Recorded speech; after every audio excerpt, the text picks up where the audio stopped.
하느님의 말씀 마테오 24장 성전 파괴에 대한 예언. 예수께서 성전을 나와 얼마쯤 걸어가셨을 때 제자들이 곁으로 다가와서 성전 건물들을 가리키며 보시라고 하였다. 그러자 예수께서는 자, 저 모든 건물을 잘 보아주어라. 나는 분명히 말한다. 저 돌들이 어느 하나도 제 자리에 그대로 얹혀 있지 못하고 다 무너지고 말 것이다. 하고 말씀하셨다. 재난의 시작. 그리고 예수께서 올리브산에 올라가 앉으셨을 때에 제자들이 따라와서 그런 일이 언제 일어나겠습니까? 그리고 주님께서 오실 때와 세상이 끝날 때에 어떤 징조가 나타나겠습니까? 저희에게 알려주십시오. 하고 말하였다. 예수께서는 이렇게 대답하셨다. 아무에게도 속지 않도록 조심하여라. 장차 많은 사람이 내 이름을 내세우며 나타나서 내가 그리스도다 하고 떠들어대면서 수많은 사람들을 속일 것이다. 또 여러 번 난리가 일어나고 전쟁 소문도 듣게 될 것이다. 그러나 정신을 차리고 당황하지 마라. 그런 일이 꼭 일어나고야 말 터이지만 그것으로 그치는 것은 아니다. 한 민족이 일어나 딴 민족을 치고 한 나라가 일어나 딴 나라를 칠 것이며 또 곳곳에서 기근과 지진이 일어날 터인데 이런 일들은 다만 고통의 시작일 뿐이다. 그때에는 사람들이 너희를 잡아 법정에 넘겨 갖은 고통을 겪게 하고 마침내는 사형에 처하게 할 것이다. 또 너희는 나 때문에 온 세상 사람들에게 미움을 받을 것이다. 그리고 많은 사람이 떨어져 나가 서로 배반하고 서로 미워할 것이며 거짓 예언자가 여기저기 나타나서 많은 사람들을 속일 것이다. 또 세상은 무법천지가 되어 사람들의 마음속에서 따뜻한 사랑을 찾아볼 수 없게 될 것이다. 그러나 끝까지 참는 사람은 구원을 받을 것이다. 이 하늘나라의 복음이 온 세상에 전파되어 모든 백성에게 밝히 알려질 것이다. 그리고 나서야 끝이 올 것이다. 가장 큰 재난. 그러므로 너희는 예언자 다니엘이 말한 대로 황폐의 상징인 흉측한 무상이 거룩한 곳에 선 것을 보게 될 것이다. 그때에는 유다에 있는 사람들은 산으로 도망가라. 지붕이 있는 사람은 집 안에 있는 세간을 꺼내러 내려오지 말며 밭에 있는 사람은 겉옷을 가지러 집으로 돌아가지 마라. 이런 때에 임신한 여자들과 젖먹이가 딸린 여자들은 불행하다. 겨울이나 안식일에 피난 가는 일이 없도록 기도하여라. 그때가 오면 무서운 재난을 겪을 터인데 이런 재난은 세상 처음부터 지금까지 없었고 앞으로도 다시 없을 것이다. 하느님께서 그 고생의 기간을 줄여주시지 않는다면 살아남을 사람은 하나도 없다. 그러나 뽑힌 사람들을 위하여 그 기간을 줄여주실 것이다. 그때에 어떤 사람이 자 보아라 그리스도가 여기 있다 저기 있다 하더라도 그 말을 믿지 마라. 거짓 그리스도와 거짓 예언자들이 나타나서 어떻게 해서라도 뽑힌 사람들마저 속이려고 큰 기적과 이상한 일들을 보여줄 것이다. 이것은 내가 미리 말해두는 것이다. 그러므로 사람들이 그리스도가 광야에 나타났다 해도 나가지 말고 그리스도가 골방에 있다 해도 믿지 마라. 동쪽에서 번개가 치면 서쪽까지 번쩍이듯이 사람의 아들도 그렇게 나타날 것이다. 시체가 있는 곳에는 독수리가 모여드는 법이다. 사람의 아들이 오시는 날. 그런 재난의 기간이 지나면 곧 해가 어두워지고 달은 빛을 잃을 것이며 별들은 하늘에서 떨어지고 모든 천체가 흔들릴 것이다. 그러면 하늘에는 사람의 아들의 표징이 나타날 것이고 땅에서는 모든 민족이 가슴을 치며 울부짖을 것이다. 그때에 사람들은 사람의 아들이 하늘에서 구름을 타고 권능을 떨치며 영광에 쌓여 오는 것을 보게 될 것이다. 그리고 사람의 아들은 울려 퍼지는 나팔 소리와 함께 천사들을 보내어 그가 뽑은 사람들을 하늘 이 끝에서 저 끝까지 사방에서 불러 모을 것이다. 무화과 나무의 비유. 무화과 나무를 보고 배워라. 가지가 연해지고 잎이 돋으면 여름이 가까워진 것을 알게 된다. 이와 같이 너희도 이런 일들이 일어나는 것을 보거든 사람의 아들이 문 앞에 다가온 줄을 알아라. 나는 분명히 말한다. 이 세대가 지나가기 전에 이 모든 일들이 일어나고야 말 것이다. 하늘과 땅은 사라질지라도 내 말은 결코 사라지지 않을 것이다. 그 날과 그 시간. 그러나 그 날과 그 시간은 아무도 모른다. 하늘의 천사들도 모르고 아들도 모르고 오직 아버지만이 아신다. 노아 때의 일을 생각해 보아라. 사람의 아들이 올 때에도 바로 그럴 것이다. 홍수 이전의 사람들은 노아가 방주에 들어가던 날까지도 먹고 마시고 장가들고 시집가고 하다가 홍수를 만나 모두 휩쓸려 갔다. 그들은 이렇게 아무것도 모르고 있다가 홍수를 만났는데 사람의 아들이 올 때에도 그러할 것이다. 그때 두 사람이 밭에 있다면 하나는 데려가고 하나는 버려둘 것이다.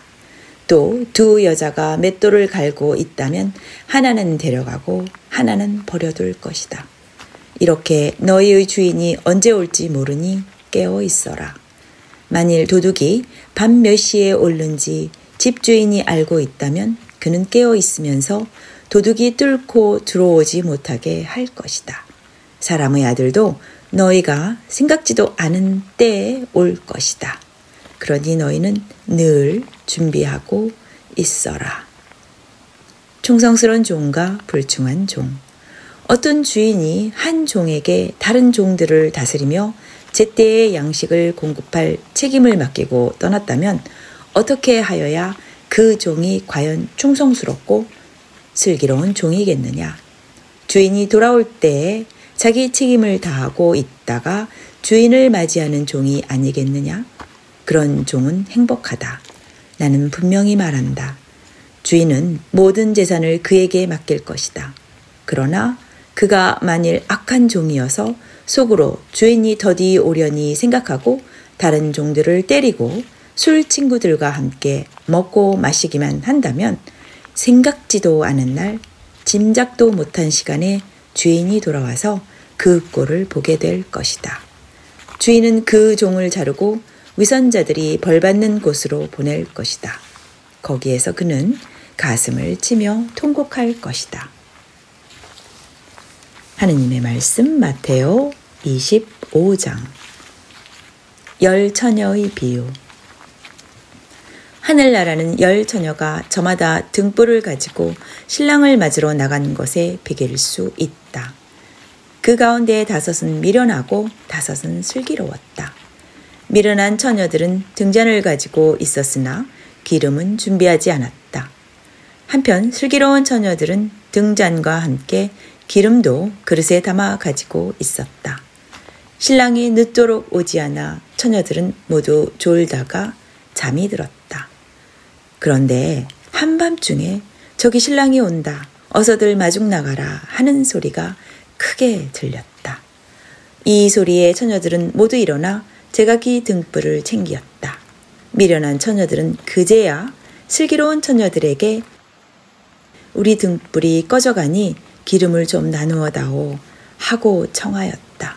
그러나 슬기로운 처녀들은 우리 것을 나누어 주면 우리에게도 너희에게도 다 모자랄 터이니 너희 쓸 것은 차라리 가게에 가서 사다 쓰는 것이 좋겠다 하였다. 미련한 처녀들이 기름을 사러 간 사이에 신랑이 왔다. 준비하고 기다리고 있던 처녀들은 신랑과 함께 혼인잔치에 들어갔고 문은 잠겼다. 그 뒤에 미련한 처녀들이 와서 주님, 주님, 문 좀 열어주세요 하고 간청하였으나 신랑은 분명히 들으시오. 나는 당신들이 누구인지 모릅니다 하며 외면하였다. 그 날과 그 시간은 아무도 모른다. 그러니 항상 깨어 있어라. 달란트의 비유. 하늘나라는 또 이렇게 비유할 수 있다. 어떤 사람이 먼 길을 떠나면서 자기 종들을 불러 재산을 맡기었다.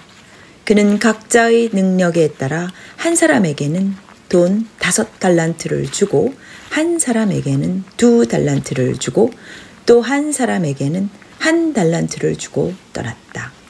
5달란트를 받은 사람은 곧 가서 그 돈을 활용하여 5달란트를 더 벌었다.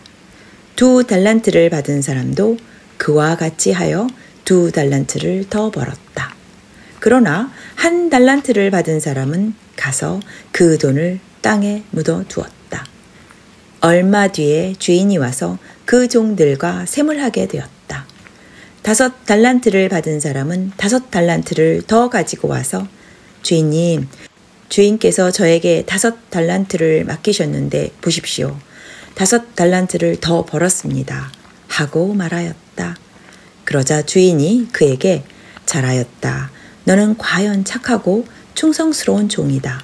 내가 작은 일에 충성을 다하였으니 이제 내가 큰 일을 너에게 맡기겠다. 자, 와서 내 주인과 함께 기쁨을 나누어라 하고 말하였다. 그 다음 2달란트를 받은 사람도 와서 주인님, 2달란트를 저에게 맡기셨는데 보십시오. 2달란트를 더 벌었습니다 하고 말하였다. 그래서 주인은 그에게도 잘하였다. 너는 과연 착하고 충성스러운 종이다. 내가 작은 일에 충성을 다하였으니 이제 내가 큰 일을 너에게 맡기겠다. 자, 와서 내 주인과 함께 기쁨을 나누어라 하고 말하였다. 그런데 1달란트를 받은 사람은 와서 주인님, 저는 주인께서 심지 않은 데서 거두시고 뿌리지 않은 데서 모으시는 무서운 분이신 줄을 알고 있었습니다. 그래서 두려운 나머지 저는 주인님의 돈을 가지고 가서 땅에 묻어두었습니다. 보십시오. 여기 그 돈이 그대로 있습니다. 하고 말하였다. 그러자 주인은 그 종에게 호통을 쳤다. 너야말로 악하고 게으른 종이다.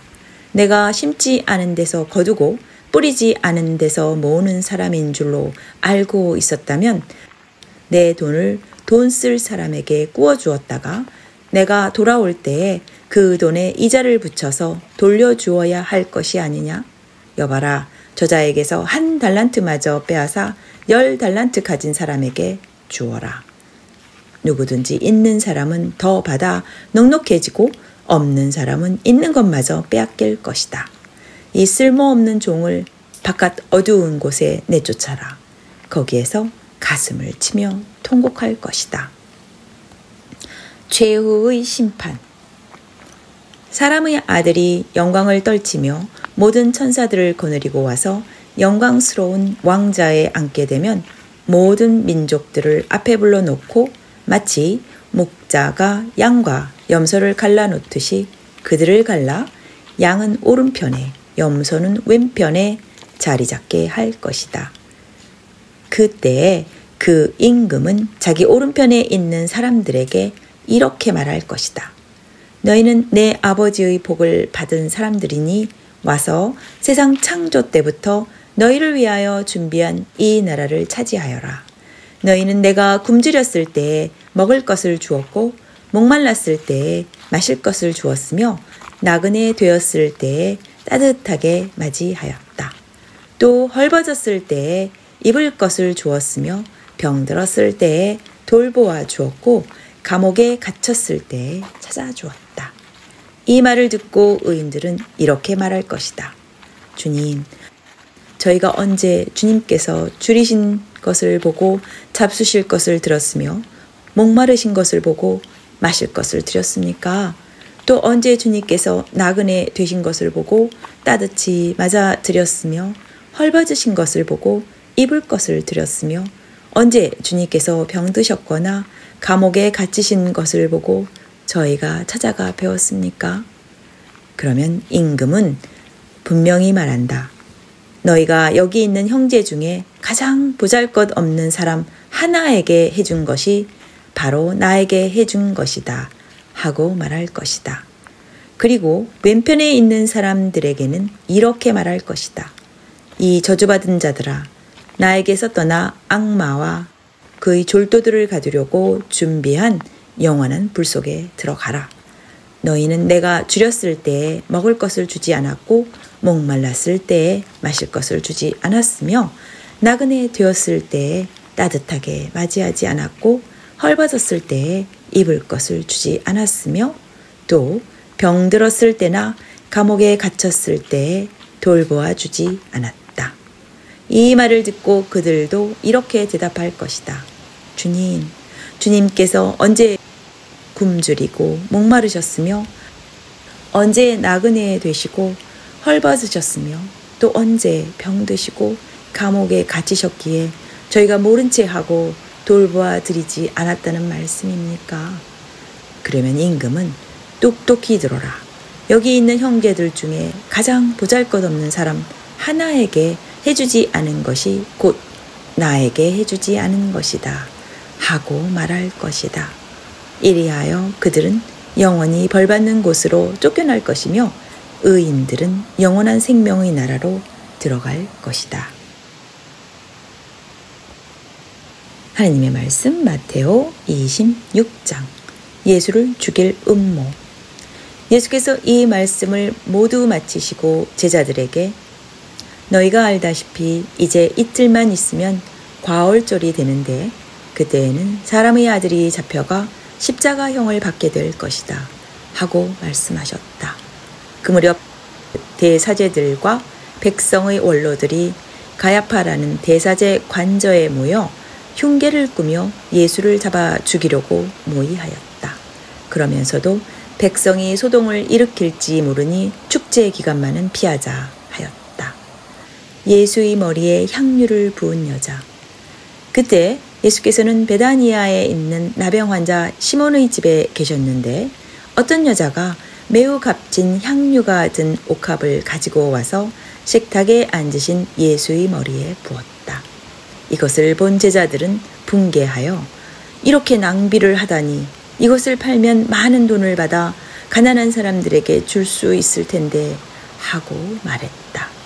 예수께서는 그것을 아시고 이 여자는 나에게 갸륵한 일을 했는데 왜 괴롭히느냐? 가난한 사람들은 언제나 너희 곁에 있겠지만 나는 너희와 언제까지나 함께 있지는 않을 것이다. 이 여자가 내 몸에 향유를 부은 것은 나의 장례를 위하여 한 것이다. 나는 분명히 말한다. 온 세상 어디든지 이 복음이 전해지는 곳마다 이 여자가 한 일도 알려져서 사람들이 기억하게 될 것이다 하고 말씀하셨다. 배반을 약속한 유다. 그때의 12제자의 하나인 가리옷 사람 유다가 대사제들에게 가서 내가 당신들에게 예수를 넘겨주면 그 값으로 얼마를 주겠소? 하자 그들은 은전 30입을 내주었다.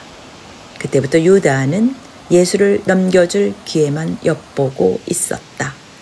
최후의 만찬. 무교절 첫날에 제자들이 예수께 와서 선생님께서 드실 과월절 음식을 어디에다 차렸으면 좋겠습니까? 하고 물었다. 예수께서는 이렇게 일러주셨다. 성 안에 들어가면 이러이러한 사람이 있을 터이니 그 사람더러 우리 선생님께서 자기 때가 가까이 왔다고 하시며 제자들과 함께 댁에서 과월절을 지내시겠다고 하십니다. 하고 말하여라.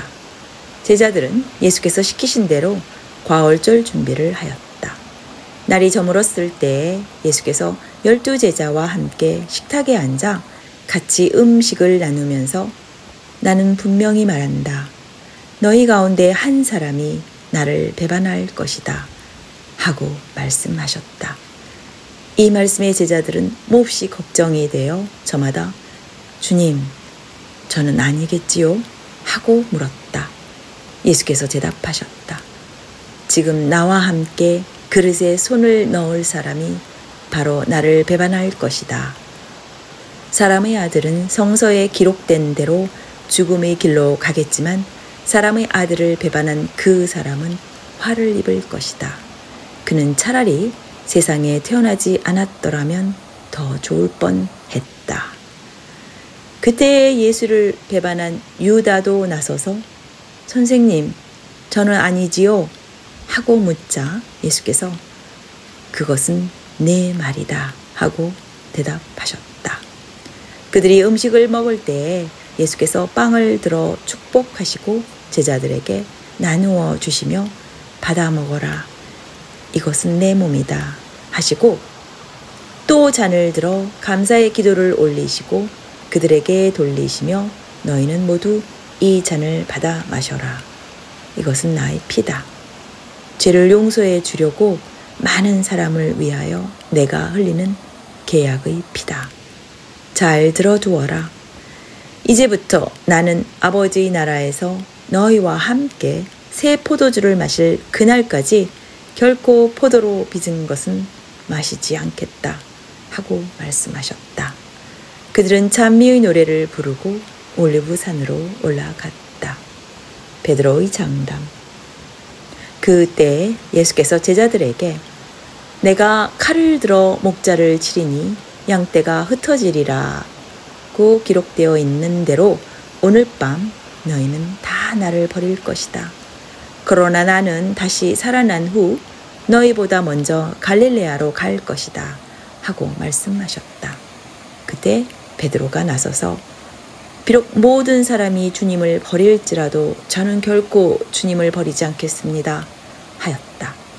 그러자 예수께서 베드로에게 내 말을 잘 들어라. 오늘 밤 닭이 울기 전에 너는 3번이나 나를 모른다고 할 것이다 하고 말씀하셨다.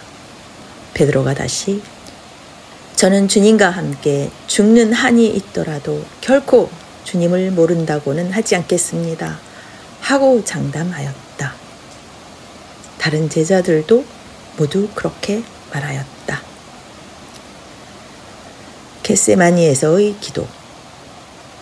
예수께서 제자들과 함께 겟세마니라는 곳에 가셨다.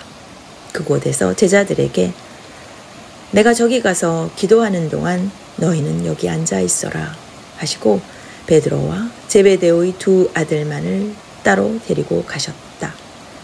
예수께서 근심과 번민에 쌓여 그들에게 지금 내 마음이 괴로워 죽을 지경이니 너희는 여기 남아서 나와 같이 깨어 있어라 하시고는 조금 더 나아가 땅에 엎드려 기도하셨다.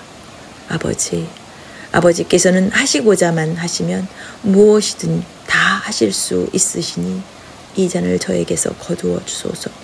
그러나 제 뜻대로 마시고 아버지의 뜻대로 하소서. 기도를 마치고 세 제자에게 돌아와 보시니 제자들은 자고 있었다. 그래서 베드로에게 너희는 나와 함께 단 1시간도 깨어 있을 수 없단 말이냐. 유혹에 빠지지 않도록 깨어 기도하여라. 마음은 간절하나 몸이 말을 듣지 않는구나 하시며 한탄하셨다. 예수께서 다시 가셔서 아버지, 이것이 제가 마시지 않고는 치워질 수 없는 잔이라면 아버지의 뜻대로 하소서 하고 기도하셨다. 그리고 제자들에게 돌아오시니 그들은 여전히 자고 있었다. 그들은 너무나 지쳐서 눈을 뜨고 있을 수가 없었던 것이다. 하는 수 없이 제자들을 그대로 두시고 3번째 가셔서 같은 말씀으로 기도하셨다. 그리고 제자들에게 돌아와 이렇게 말씀하셨다. 아직도 자고 있느냐? 자, 때가 왔다. 사람의 아들이 죄인들 손에 넘어가게 되었다. 일어나 가자. 나를 넘겨줄 자가 가까이 와 있다. 잡히신 예수. 예수의 말씀이 채 끝나기도 전에 12제자의 하나인 유다가 다가왔다. 그를 따라 대사제들과 백성의 원로들이 보낸 무리가 칼과 몽둥이를 들고 몰려왔다. 배반자는 그들과 미리 암호를 짜고 내가 입맞추는 사람이 바로 그 사람이니 붙잡아라 하고 일러두었던 것이다. 그는 예수께 다가와서 선생님 안녕하십니까? 하고 인사하면서 입을 맞추었다. 예수께서 자, 이 사람아 어서 할 일이나 하여라 하고 말씀하시자 무리가 달려들어 예수를 붙잡았다. 그때 예수와 함께 있던 사람들 중 하나가 칼을 빼어 대사제의 종의 귀를 쳐서 잘라버렸다. 그것을 보시고 예수께서는 그에게 칼을 도로 칼집에 꽂아라. 칼을 쓰는 사람은 칼로 망하는 법이다. 내가 아버지께 청하기만 하면 당장에 12군단도 넘는 천사를 보내주실 수 있다는 것을 모르느냐? 그러나 그렇게 한다면 이런 일이 반드시 일어나리라고 한 성서의 말씀이 어떻게 이루어지겠느냐 하시고는 무리를 둘러보시며 이렇게 말씀하셨다. 너희는 전에 내가 날마다 성전에 앉아서 가르치고 있을 때에는 나를 잡지 않다가 지금은 칼과 몽둥이를 들고 잡으러 왔으니 내가 강도란 말이냐? 그러나 이 모든 것은 예언자들이 기록한 말씀을 이루려고 일어난 것이다. 그때의 제자들은 예수를 버리고 모두 달아났다. 대사제 앞에 서신 예수. 사람들은 예수를 붙잡아 대사제 가야파의 집으로 끌고 갔는데 거기에는 율법학자들과 원로들이 모여 있었다. 베드로는 멀찍이 떨어져서 예수를 뒤따라 대사제의 관저에까지 가서 일의 결말을 보려고 안으로 들어가 경비원들 틈에 끼어 앉아 있었다. 대사제들과 온 의회는 예수를 사형에 처하려고 그에 대한 거짓 증거를 찾고 있었다. 많은 사람이 와서 거짓 증언을 하였지만 이렇다 할 증거를 얻지 못하였다.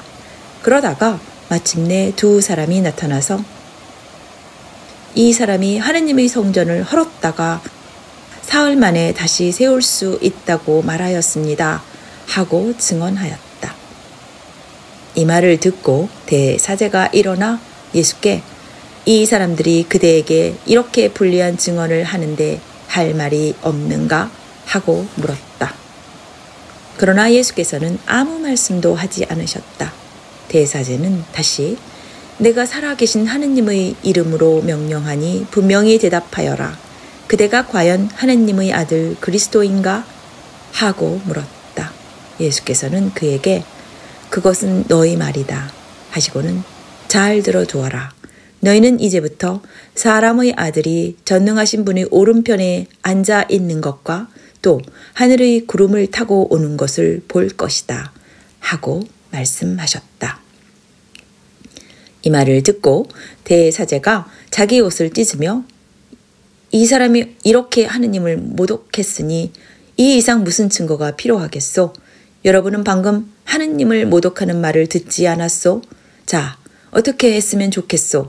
하고 묻자 사람들은 모두 사형에 처해야 합니다 하고 아우성 쳤다. 그리고 그들은 예수의 얼굴에 침을 뱉고 주먹으로 치고 또 어떤 자들은 뺨을 때리면서 그리스도야 너를 때린 사람이 누구인지 알아맞혀 보아라 하며 조롱하였다. 예수를 3번 부인한 베드로. 그동안 베드로는 바깥 뜰에 앉아 있었는데 여종 하나가 그에게 다가와 당신도 저 갈릴레아 사람 예수와 함께 다니던 사람이군요 하고 말하였다. 베드로는 여러 사람 앞에서 무슨 소린지 나는 모르겠소 하고 부인하였다. 그리고 베드로가 대문께로 나가자 다른 여종이 그를 보고는 거기 있는 사람들에게 이 사람은 나자렛의 예수와 함께 다니던 사람이요 하고 말하였다.